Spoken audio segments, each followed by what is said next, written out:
2016 പുറത്തിറങ്ങിയ മഹേഷിന്റെ പ്രതികാരം എന്നുള്ള സിനിമ ഒരു പക്ഷേ മലയാള സിനിമയിൽ തന്നെ ഒരു പാരഡൈം ഷിഫ്റ്റ് ഉണ്ടാക്കിയ സിനിമയാണെന്ന് പറയാം. എല്ലാ കാലവും വളരെ ഹ്യൂമൻ സെൻട്രിക് ആയിരുന്ന മലയാള സിനിമ മഹേഷിന്റെ പ്രതികാരത്തിന് ശേഷം വേറൊരു ട്രോപ്പ് ഒന്ന് എക്സ്പ്ലോർ ചെയ്യുന്നതായിട്ട് നമുക്ക് കാണാൻ സാധിക്കും.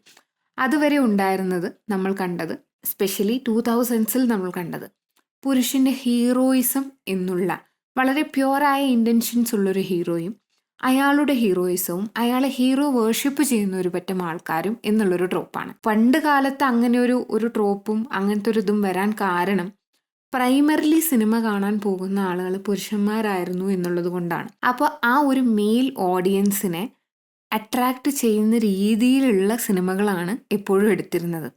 അത് പ്രൈമറി ഓഡിയൻസ് മെയിൽ ആയതുകൊണ്ടാണ്. ആ primary money where it comes from the ബിസിനസ്സിൻ്റെ ഒരു പെർസ്പെക്റ്റീവിൽ ആലോചിക്കുമ്പോൾ അതുകൊണ്ടാണ്. പക്ഷേ മഹേഷിൻ്റെ പ്രതികാരത്തിൽ നമ്മൾ കണ്ടത് വളരെ സാധാരണക്കാരനായ ഒരു ഫോട്ടോഗ്രാഫർ, അയാൾക്കുണ്ടാകുന്ന ഈഗോ, അയാളുടെ വന്യത എന്ന് വേണമെങ്കിൽ പറയാം, അത് വളരെ നാടനായ ഒരു സെറ്റപ്പിൽ അവതരിപ്പിച്ചിരിക്കുന്നു. അതിൽ നിന്നും ഉടലെടുത്ത് വരുന്ന ഒരു കഥാതന്തു, അത് ആ ഈഗോ കൊണ്ടുണ്ടാവുന്ന പ്രശ്നങ്ങളിൽ നിന്നും അതിനുശേഷവും അയാൾക്കുണ്ടാകുന്ന പേഴ്സണൽ ഗ്രോത്തും കൂടി കാണിക്കുന്ന സിനിമകളായിരുന്നു. ഇതുപോലെ തന്നെ ഒരു കാഴ്ചപ്പാട് നമ്മൾ വേറെ ഒന്ന് കണ്ട ഒരു സിനിമയാണ് അങ്കമാലി ഡയറീസ് എന്നുള്ള സിനിമ. അതും പുരുഷന്റെ വന്യതയും പുരുഷന്റെ ഈഗോയും ഡിസ്കസ് ചെയ്യുന്ന ഒരു സിനിമ തന്നെയായിരുന്നു. അതിനുശേഷം മലയാളം സിനിമ ഈ ഒരു ട്രോപ്പിനെ വളരെയധികം ഉപയോഗിച്ചിട്ടുണ്ട്. നമുക്ക് പലപ്പോഴും നോക്കാനാണെങ്കിൽ ഇഷ്ടപ്പെട്ട സിനിമകൾപ്പെട്ട അയ്യപ്പൻ കോശിയും തെക്കൻ തല്ല് തുടങ്ങി ഒരുപാട് സിനിമകളിൽ ഈ ഒരു പുരുഷന്റെ ഈഗോ, പുരുഷന്റെ വന്യത പിന്നെയും ജല്ലിക്കെട്ട് എന്ന് പറയുമ്പോൾ അതിൽ ഈഗോ മാറി വന്യത മാത്രം ഒരു പ്യുവർ ഫോമിൽ കാണിച്ചിട്ടുണ്ട്. അങ്ങനെ വന്ന് പിന്നീട് അങ്ങോട്ട് ഈ ഒരു ട്രോപ്പ് ഞാൻ ഒരുപാട് കണ്ടു, നിങ്ങൾ ഒരുപാട് കണ്ടിട്ടുണ്ടാവും.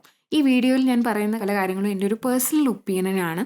അതുകൊണ്ട് നിങ്ങൾക്ക് ഇഷ്ടപ്പെടുന്നില്ലെങ്കിൽ നിങ്ങൾക്കിത് കമൻറ്റിൽ പറയാവുന്നതാണ്. നിങ്ങൾക്ക് ഡിസഗ്രിമെൻ്റ് ഉണ്ടെങ്കിൽ നിങ്ങൾക്ക് ഇതിനെപ്പറ്റി കമൻറ്റിൽ പറയാവുന്നതാണ് കേട്ടോ. അത് കഴിഞ്ഞ് അജകാന്തരം കണ്ടപ്പോഴാണ് ഇനിയും പുരുഷന്റെ ഈഗോയും വന്യതയും നമ്മൾ കാണണമോ എന്നൊരു ചോദ്യം എൻ്റെ മനസ്സിൽ വന്നത്. പിന്നീട് പണി കണ്ടപ്പോൾ ഇത് കണ്ട് മതിയായി എന്നൊരു തോന്നൽ മനസ്സിൽ വന്നു. അങ്ങനെ ആ തോട്ടിലിരിക്കുമ്പോഴാണ് ഞാൻ പൊന്മാൻ എന്നുള്ള സിനിമ കാണുന്നത്. പൊന്മാൻ എന്നുള്ള സിനിമ പുരുഷന്റെ ഈഗോ വിട്ട് മനുഷ്യരുടെ നിവൃത്തികേടുകളെ ഡിസ്കസ് ചെയ്യുന്നൊരു സിനിമയാണെന്ന് എനിക്ക് തോന്നി. നമ്മൾ ബിൽഡ് ചെയ്ത പല ചട്ടക്കൂടുകളിലും പെട്ട് നമ്മൾ ഉണ്ടാക്കി വെച്ച സമൂഹത്തിൽ കിടന്ന് കഷ്ടപ്പെടുന്ന ഒരു പറ്റം മനുഷ്യരുടെ കഥയാണ് പൊന്മാൻ. അവിടെ മഹേഷിന്റെ പ്രതികാരമായിരുന്നെങ്കിൽ ഇവിടെ ഒരുപക്ഷെ അജേഷിന്റെ നിവൃത്തികേടുകൾ എന്ന് പറയാം. അതാണ്, അജേഷിന്റെ നിവൃത്തികേടുകളാണ് ഈ സിനിമയെ മുന്നോട്ട് നയിക്കുന്നത്. ഒരു പ്രതികാരമോ ഈഗോയോ എന്നതിലുപരി ഒരു ദിവസം കഴിച്ചു കൂട്ടാനുള്ള ഒരു മനുഷ്യന്റെ തത്രപ്പാടാണ് ആ സിനിമയെ മുന്നോട്ട് കൊണ്ടുപോകുന്നത്. ഇതിലെ എല്ലാ കഥാപാത്രങ്ങളും അവരുടെ പല പല ബിഹേവിയറുകളും മനുഷ്യന് വേണ്ടി ഉണ്ടാക്കിയ ചട്ടക്കൂടുകളുടെ ഒരു പ്രൊഡക്റ്റാണ്.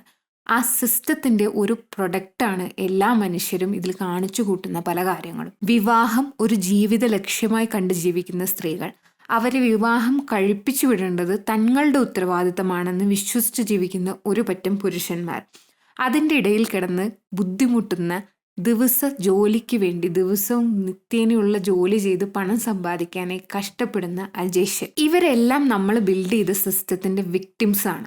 ഇത് പലപ്പോഴും ആരാണ് ശരി ആരാണ് തെറ്റെന്ന് നമുക്ക് തിരിച്ചറിയാനോ അല്ലെങ്കിൽ ഇവൻ ശരിയല്ല ഇവർ ശരിയല്ല, this is the villain that is the villain എന്ന് പിൻ പോയിന്റ് ചെയ്യാൻ നമുക്ക് പാടുപെടുന്ന കഥകൾ. അതുതന്നെ ആയിരുന്നു മഹേഷിന്റെ പ്രതികാരത്തിലും നമ്മൾ കണ്ടത്. തെറ്റും ശരിയും ബ്ലറാക്കാൻ മലയാള സിനിമയ്ക്ക് വളരെ നന്നായിട്ടറിയാം. മലയാള സിനിമയിലെ എഴുത്തുകാർ ആ ഒരു കാര്യത്തിൽ ബ്രില്യൻ്റ് ആണ്. അതേ കാര്യം പൊന്മാനിലും കാണാൻ പറ്റും നമുക്ക്. എന്നെ കല്യാണം കഴിച്ചു വിട്ടത് കൊല്ലത്തേക്ക് ആയതുകൊണ്ട് തന്നെ അവിടുത്തെ ആളുകളുടെ പല ബിഹേവിയറുകളും രീതികളും ഒക്കെ എനിക്ക് പെട്ടെന്ന് റിലേറ്റ് ചെയ്യാൻ പറ്റി.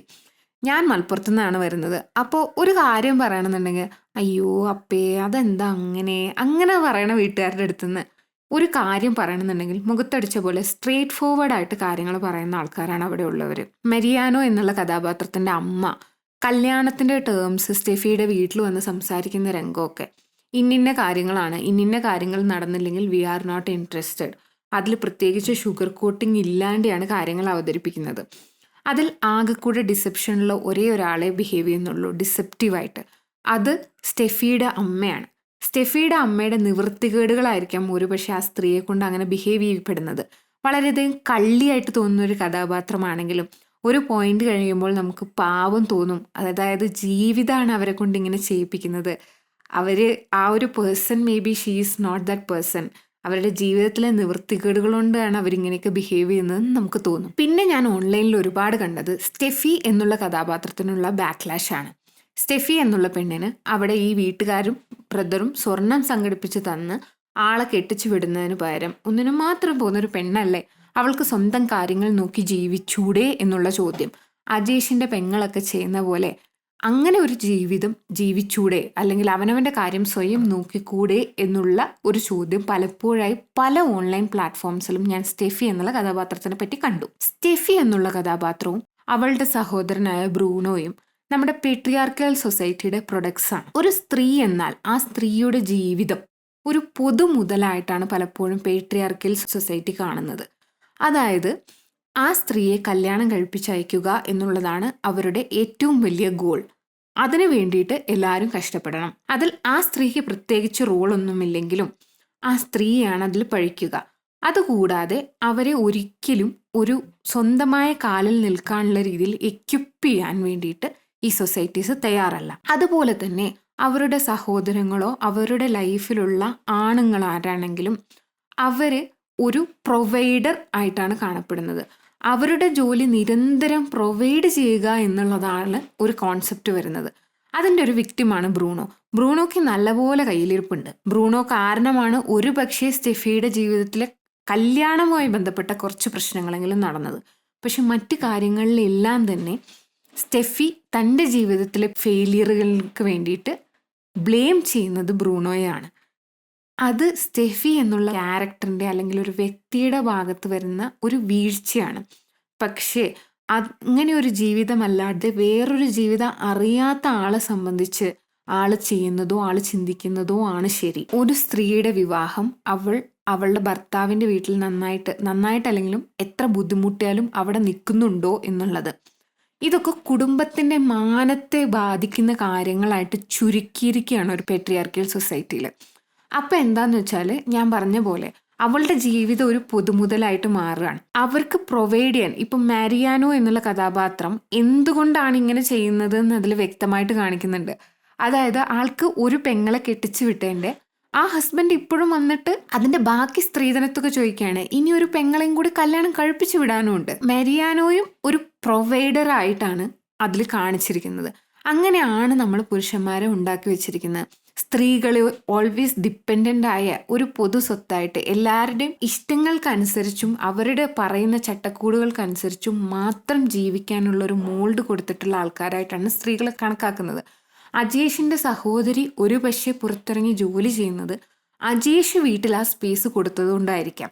ഇപ്പം അജേഷ് ഇങ്ങനെ പറയുന്ന ഒരാളാണ്, നീ പണി ഇത് ഉണ്ടാക്കിയിട്ട് വേണ്ട എൻ്റെ വീട്ടിൽ തിന്നാൻ എന്ന് പറയുന്ന ഒരാളാണെങ്കിൽ അജേഷിൻ്റെ സഹോദരി ഒരിക്കലും പുറത്തുപോയി ജോലി ചെയ്യില്ല. അജേഷ് വീട്ടിൽ ആ സ്പേസ് കൊടുക്കേണ്ട ഉത്തരവാദിത്വം സംഭവം പുരുഷന്റെ തലയിലാണ്. അങ്ങനെയുള്ള ഒരു ഹൈറാർക്കി സെറ്റ് ചെയ്തത് കൊണ്ടും ആ ഹൈറാർക്കി വളരെയധികം കാലങ്ങളായിട്ട് കാലാഹരണപ്പെട്ടെങ്കിലും നമ്മളത് ഫോളോ ചെയ്യുന്നത് കൊണ്ടുമാണ് പലപ്പോഴും സ്ത്രീകൾക്ക് വേറൊരു അവന്യൂ ഉണ്ടെന്ന് മനസ്സിലാക്കാത്തതും പുരുഷന്മാർക്ക് എങ്ങനെ വേണമെങ്കിലും ജീവിക്കാം, ഞാനൊരു പ്രൊവൈഡർ ആവേണ്ട ആവശ്യമില്ല, ഞാനൊരു പ്രൊവൈഡർ ആയില്ലെങ്കിൽ അതൊരു തെറ്റല്ല എന്ന് മനസ്സിലാക്കാൻ പറ്റാത്തതും. അജേഷിന്റെ കയ്യിൽ നിന്നും സ്വർണം വാങ്ങിച്ച് സ്റ്റെഫിയെ കല്യാണം കഴിപ്പിച്ചു വിടുന്നു. അജേഷിനെ പറ്റിച്ച് സ്റ്റെഫി തലവെട്ടിച്ചിറയിലേക്ക് പോകുന്നു. തലവെട്ടിച്ചിറ എന്നുള്ള ആ ഒരു പ്രദേശം ഈ ഒരു സിനിമയിൽ ഒരു ക്യാരക്ടറായിട്ട് തന്നെ വേണമെങ്കിൽ നമുക്ക് കണക്ക് കൂട്ടാം. അത് ഒരുപാട് കാര്യങ്ങൾ സിംബലൈസ് ചെയ്യുന്നുണ്ട്. സ്റ്റെഫി ചെന്നുപെട്ട സാഹചര്യം, അവിടെ നിന്നൊരു എസ്കേപ്പ് ഇല്ലായിക, ഇത് വെള്ളത്തിൽ സറൗണ്ടഡ് ആയ ഒരു ഏരിയ ആണ് ഈ തലവെട്ടിച്ചിറ എന്ന് പറയുന്നത്. അപ്പം വളരെ ട്രാപ്ഡ് ആയ ഒരു ഫീലിംഗ് ആണ് ഒരാൾക്ക് അവിടെ ചെല്ലുമ്പോൾ കിട്ടുന്നത്. അത് തന്നെയാണ് സ്റ്റെഫിയുടെ ലൈഫിൽ സംഭവിക്കുന്നതും. തലവെട്ടിച്ചിറ ഒരു ട്രാപ്പാണെങ്കിൽ ഈ സ്ത്രീധനം അതല്ലെങ്കിൽ നമ്മൾ ഉണ്ടാക്കി വെച്ചിരിക്കുന്ന സിസ്റ്റംസ് ഒരു ട്രാപ്പാണെങ്കിലും അതിനെ ഒരു ട്രാപ്പ് അല്ലാണ്ട് കാണുന്ന ഒരേ ഒരാൾ അജേഷ് എന്നുള്ള കഥാപാത്രം മാത്രമാണ്. മാറി ചിന്തിക്കുന്ന ഒരേ ഒരാൾ അജേഷ് മാത്രമാണ്. ആ ഒരു സിസ്റ്റത്തിൻ്റെ ആ ഒരു പ്രദേശത്തിൻ്റെ ബുദ്ധിമുട്ടുകളെ മനസ്സിലാക്കുമ്പോഴും അവിടെയുള്ള ഡേഞ്ചറിനെ മനസ്സിലാക്കുമ്പോഴും അതിനെ നേരിടാൻ തയ്യാറായിട്ടുള്ള ഒരു മനോഭാവമാണ് അജേഷ് എന്നുള്ള കഥാപാത്രത്തിനുള്ളത്. അജേഷ് ഒരുപക്ഷെ ഈ സിസ്റ്റത്തിന്റെ ഭാഗമാവാതെ ഈ സിസ്റ്റത്തിനെ എക്സ്പ്ലോയിറ്റ് ചെയ്ത് ജീവിക്കുന്ന ഒരാളാണ്. ആളുടെ ഉപജീവന മാർഗമായിട്ട് മാത്രമാണ് ഈ ഒരു സ്ത്രീധന സമ്പ്രദായത്തിനെ കാണുന്നത്.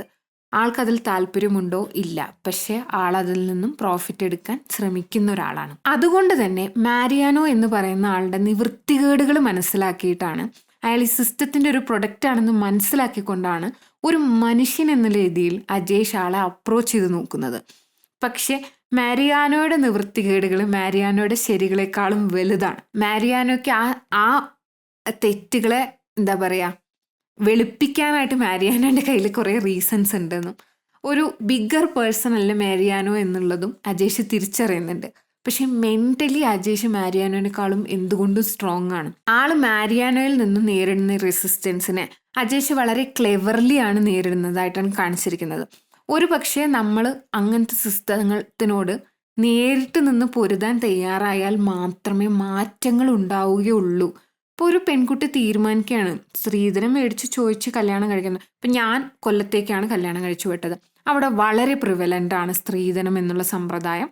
എത്ര സ്വർണം കൊടുക്കുന്നു? കാറ് കൊടുക്കുന്നു. കാറ്, സ്വർണം, അതിൻ്റെ കൂടെ സ്ഥലമോ കടമുറിയോ കൊടുക്കുന്നുണ്ടെങ്കിൽ വളരെ നല്ലത്. അങ്ങനെ തന്നെയാണ് അവിടെ പല സ്ഥലങ്ങളിലും ഉള്ളൊരു കാഴ്ചപ്പാട്. ചിലപ്പോഴൊക്കെ പണ്ടൊക്കെ അവർ കൊടുത്ത ഫ്ലാറ്റോ കാറോ ഒക്കെ ഫ്ലെക്സ് അടിച്ചിട്ടൊക്കെ തൂക്കിയൊക്കെ ഇടാറുണ്ടായിരുന്നു. ആ ഒരു സമ്പ്രദായം ഇപ്പം നമ്മൾ അങ്ങനത്തെ താല്പര്യം ഇല്ലാത്തവരായിരുന്നു. നമുക്ക് ഒരിക്കലും ഒരു സ്ത്രീധനം ചോദിക്കുന്ന, ഇപ്പം എൻ്റെ ഒരു റിലേറ്റീവിൻ്റെ കല്യാണത്തിൻ്റെ സമയത്ത് ഒരാൾ വന്ന് പെണ്ണ് കണ്ടിട്ട് ചോദിച്ചിട്ട് പോയത്, ഫോൺ വിളിച്ചിട്ട് ചോദിച്ചിട്ട് പോയത് എത്ര കിലോ സ്വർണം കൊടുക്കുന്നായിരുന്നു. നമ്മൾ പറഞ്ഞു ഇവിടെ കിലോ സ്വർണ്ണമൊന്നും കൊടുക്കാനില്ല, നമുക്ക് അങ്ങനത്തെ ആൾക്കാർ താല്പര്യവും ഇല്ല, അതുകൊണ്ട് നമ്മൾ ഈ ഒരു അലയൻസിന് താല്പര്യമില്ല എന്ന് പറഞ്ഞ് ഒഴിവാക്കി വിടുകയാണ് ചെയ്തത്. അപ്പം അങ്ങനെ ബ്ലേറ്റൻ്റ്ലി ചോദിക്കുന്നവരോട് ബ്ലേറ്റൻ്റ്ലി തന്നെ ഉത്തരം പറയാനും അങ്ങനത്തെ അലയൻസസ് വേണ്ടാന്ന് വെക്കാനും നമ്മുടെ പെൺകുട്ടികളെ എംപവർ ചെയ്യേണ്ടത് അത്യാവശ്യമായി കഴിഞ്ഞു. ഇല്ലെങ്കിൽ ഇനിയും പേരൻസ് പെൺകുട്ടികളെ ഒരു ബേർഡനായിട്ടേ കണക്കാക്കുള്ളൂ. കാരണം നിങ്ങൾ തന്നെ ഒന്ന് ആലോചിച്ച് നോക്കൂ, അത്രയധികം സ്വർണവും ഇതൊക്കെ ഇന്നത്തെ കാലത്ത് അതിൻ്റെ വില വെച്ച് നോക്കുമ്പം അത്രയും ഇതിനൊരു പൈസ ഉണ്ടാക്കി എടുക്കുക എന്നുള്ളത് തന്നെ ഒരു ചെറുകിടയിലുള്ള പാരൻസിനൊന്നും നടക്കുന്ന കാര്യമല്ല. ഒരിക്കൽ നമ്മൾ ട്രിവാൻഡ്രത്ത് താമസിച്ചിരുന്നപ്പം അവിടെ നമ്മൾ താമസിക്കുന്ന വാടക വീടിൻ്റെ സൈഡിലൊരു ചായ്പ് കെട്ടിയിട്ടായിരുന്നു അവിടുത്തെ വാടക വീടിൻ്റെ ഓണർ താമസിച്ചിരുന്നു. അപ്പം നമ്മൾ ഒരു ദിവസം അമ്മ ഭയങ്കര ക്യൂരിയസ് ആയിട്ട് പോയി ചോദിച്ചു, എന്താണിത് സംഭവം, നിങ്ങൾ എന്താ ഇവിടെ കഴിയണേ എന്നുള്ള പോലെ.